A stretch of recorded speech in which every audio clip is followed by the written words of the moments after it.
আজ শনিবার আমার রাজ্য তথা গোটা দেশের শেষ দফার নির্বাচন। আর কয়েক ঘন্টা পর থেকেই বিভিন্ন টিভি চ্যানেলগুলো তাদের তৈরি করা সমীক্ষা দেখাতে শুরু করবে আমার দেশের সরকার পরিচালনা করার দায়িত্বে কে আসতে চলেছে তা নিয়েই সকাল থেকে রাত পর্যন্ত চুলচেরা বিশ্লেষণ হচ্ছে।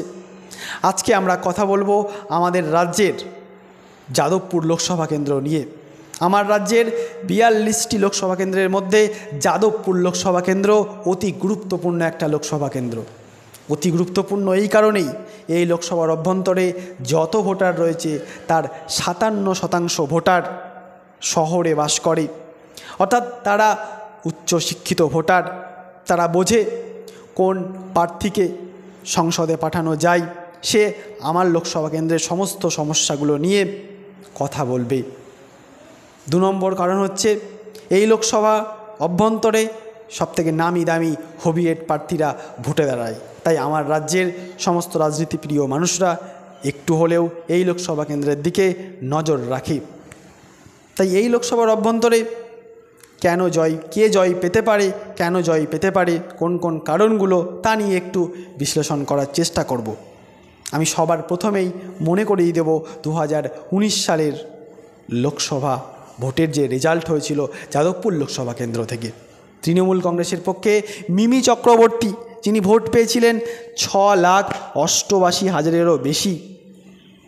বিজেপির পক্ষে অনুপম হাজরা, যিনি ভোট পেয়েছিলেন 3,93,000-এরও বেশি। সিপিএমের পক্ষে বিকাশ রঞ্জন ভট্টাচার্য, যিনি ভোট পেয়েছিলেন 3,02,000-এরও বেশি।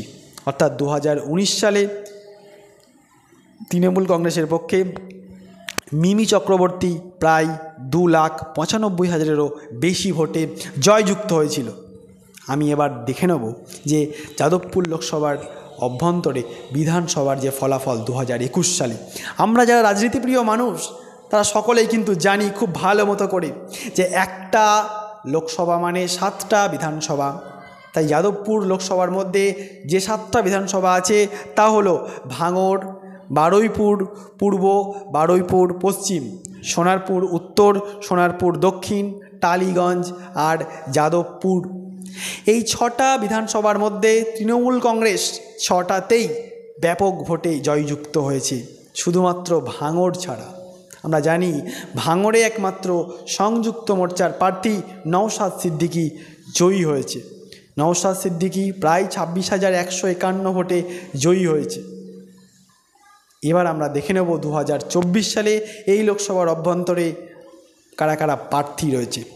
বিজেপির পক্ষে অনির্বাণ গাঙ্গুলি, একজন শিক্ষাবিদ, তবে রাজনীতিতে তিনি একেবারে নতুন মুখ। তৃণমূল কংগ্রেসের পক্ষে রয়েছেন সায়নী ঘোষ, যিনি একজন অভিনেত্রী এবং তৃণমূল কংগ্রেসের রাজ্য যুবনেত্রী। 2021 সালে রাজনীতিতে প্রবেশ। বাম কংগ্রেস অর্থাৎ জোটের পক্ষে রয়েছে সৃজন ভট্টাচার্য, যার রাজনীতিতে প্রবেশ বহুদিন আগে। একেবারে ইউনিট মেম্বার, লোকাল মেম্বার, এসএফআইয়ের ইউনিট মেম্বার, লোকাল মেম্বার, জেলা কমিটির মেম্বার থেকে রাজ্য কমিটির ধাপে ধাপে একটু করে উঠে গেছে। আমরা কথা বলবো যে এই লোকসভার অভ্যন্তরে যে 4জন এবং আইএসএফের পক্ষে রয়েছেন নূর আলম খান। আমরা এই লোকসভার অভ্যন্তরে এই 4জন প্রার্থী কোন কোন কারণে জিততে পারে এবং কোন কোন কারণে হারতে পারে, সম্ভাবনা কোনগুলো, সেগুলো নিয়ে আমরা আলোচনা করব। আমরা আলোচনা করব প্রথমেই তৃণমূল কংগ্রেসের সায়নী ঘোষকে নিয়ে। তৃণমূল কংগ্রেসের সায়নী ঘোষ কোন কোন কারণে এই লোকসভার অভ্যন্তরে জয়যুক্ত হতে পারে। অনেকগুলো কারণ রয়েছে, আমি 4টে কারণ নিয়ে আলোচনা করব। প্রথম হচ্ছে 2019 সালের যে লোকসভা নির্বাচন, এখান থেকে মিমি চক্রবর্তী প্রায় 2,95,000 ভোটে জয়যুক্ত হয়েছিলেন।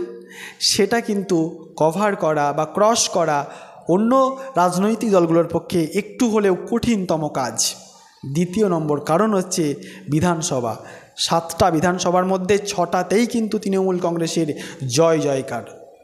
তৃতীয় নম্বর কারণ হচ্ছে লক্ষ্মী ভাণ্ডার, অনেকটা কিন্তু প্রভাব পড়তে পারে এই লোকসভার অভ্যন্তরেও। চতুর্থ নম্বর কারণ হচ্ছে সংগঠন অন্যান্য থেকে এখানে একটু হলেও মজবুত রয়েছে। এবার আমি বলবো এই লোকসভার অভ্যন্তরে সায়নী ঘোষ কোন কোন কারণে হারতে পারে। আমি 3টি কারণ নিয়ে আলোচনা করব। প্রথম কারণ হচ্ছে সিবিআইয়ের নোটিশ, কারণ তিনি 2021 সালে রাজনীতিতে এসে সেই 21 সাল থেকে 24 সালের মধ্যে দুবার সিবিআইয়ের নোটিশ পেয়েছেন। তার মধ্যে তিনি একবার দেখা করেছেন আর একবার দেখা করেননি। এখানে এই সাধারণ ভোটারদের মনে একটা প্রশ্নচিহ্ন থেকেই যাচ্ছে, কি এমন হলো যে তিনি একবার দেখা করলেন আর একবার দেখা করলেন না। প্রথম নম্বর কারণ হচ্ছে রাজ্যে এসএসসি স্ক্যাম। যাদবপুরের মানুষ কিন্তু শিক্ষিত মানুষ, তাই সেই এসএসসি স্ক্যাম তারা কিভাবে হয়েছে তারা প্রত্যেককে জানে। তার ওপর যদি মানুষ ডিপেন্ড করে ভোট দেয় তাহলে কিন্তু সায়নী ঘোষ এখান থেকে হেরে যাওয়ার সম্ভাবনাও রয়েছে। 3 নাম্বার হচ্ছে সবথেকে বড় কারণ কর্মসংস্থান।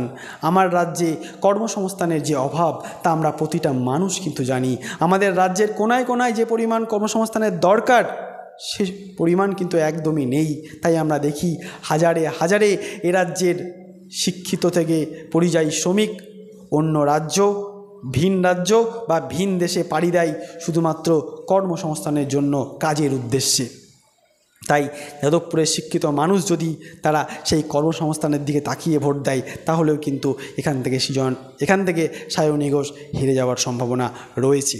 আমি এবার আলোচনা করব বাম কংগ্রেস অর্থাৎ জোটের পক্ষে সৃজন ভট্টাচার্য কোন কোন কারণে এখান থেকে জিততে পারে। আমরা দেখেছি সৃজন ভট্টাচার্য যখনই তিনি প্রচারে গেছেন, বক্তব্য রেখেছেন, তার বক্তব্যের মধ্যে একটা কথা কিন্তু স্পষ্টভাবে তিনি বারবার বলেছেন যে কর্মসংস্থান, অন্ন, বস্ত্র, বাসস্থান, শিক্ষা। এ রাজ্যে একটা সময় ছিল যেখানে ভিন রাজ্য থেকে পড়তে আসতো স্টুডেন্টরা, এখন কিন্তু শিক্ষার একটা বেহাল দশা তৈরি হয়েছে, এটা আমরা প্রত্যেককে জানি। সবথেকে বড় কথা তিনি কিন্তু প্রত্যেকবার বলেছেন যে কর্মসংস্থান। তাই যাদবপুর লোকসভার মানুষ যদি সেই কর্মসংস্থানের দিকে তাকিয়ে ভোট দেয় তাহলে কিন্তু এখান থেকে সৃজন ভট্টাচার্য জিততে পারে। সৃজন ভট্টাচার্য একেবারে স্বচ্ছ একটা মুখ, তার সঙ্গে কোনো দুর্নীতির লেশমাত্র চিহ্ন নেই তার, এবং একেবারে যাদবপুরের ভূমিপুত্র। তার যুক্তিবাদী তিনি ভালো বক্তব্য দিতে পারেন, অর্থাৎ সংসদে গিয়ে যাদবপুর লোকসভার অভ্যন্তরে সমস্ত জ্বলন্ত সমস্যাগুলো খুব ভালোভাবে তিনি তুলে ধরতে পারবেন। এর ওপর ভিত্তি করেও কিন্তু মানুষ ভোট দিলে সৃজন ভট্টাচার্য এখানে জয়যুক্ত হতে পারেন। এখান থেকে জোটের প্রার্থী সৃজন ভট্টাচার্য কেন হারতে পারেন, এখান থেকে আমি দুটো কারণ দেখতে পাচ্ছি। একটা কারণ হলো সংগঠনটা তো অনেকটাই মজবুত নেই।